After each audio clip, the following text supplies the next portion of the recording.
So ప్రేరణ చాలా తెలివైన అమ్మాయి, యాక్సెప్ట్ చేస్తావా? Of course. సో ఎట్లాంటి తెలివి అంటే హౌస్లో ఉన్నప్పుడు అప్పటి వరకు ఒక బ్యాచ్తో ఉండి ఎప్పుడైతే కొత్త వాళ్ళు లోపలికి వచ్చారో సో ఎక్కడైతే గేమ్ చేంజ్ అవుతుంది, మేబీ వీళ్ళ మీద నెగిటివ్ ఇంప్రెషన్ పడుతుంది, నాగార్జున గారు చెప్పిన మాటలు కానీ బయట నుంచి వచ్చిన వాళ్ళు ఇచ్చిన ఇవి కానీ ఇన్పుట్స్ కానీ తీసుకుని వెంటనే షిఫ్ట్ చేసేసి ఈ బ్యాచ్తో తిరగడం స్టార్ట్ చేసే అంత తెలివైనది ప్రేరణ. మీకు ఎక్కడి నుంచి వస్తున్నాయి క్వశ్చన్స్? ఫస్ట్ ఆఫ్ ఆల్ మేము హౌస్లో ఉన్నప్పుడు బయట ఎక్కడ నెగిటివ్ అవుతుందో ఎక్కడ పాజిటివ్ అవుతుందని ఎలా తెలుసు? బయట నుంచి వచ్చిన వాళ్ళు చెప్పారు కదా, బయట నుంచి వచ్చేవాళ్ళు చెప్పారు. వైల్డ్ కార్డ్స్ వచ్చినప్పుడు ఎవరు వైల్డ్ కార్డ్స్ వచ్చేది బయట నుంచి, వాళ్ళు ఏం చెప్పారు?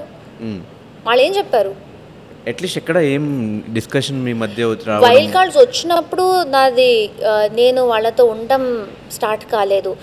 దెర్ వాజ్ అ పాయింట్ విష్ణుతో నా గొడవ ఎక్కువ అయింది.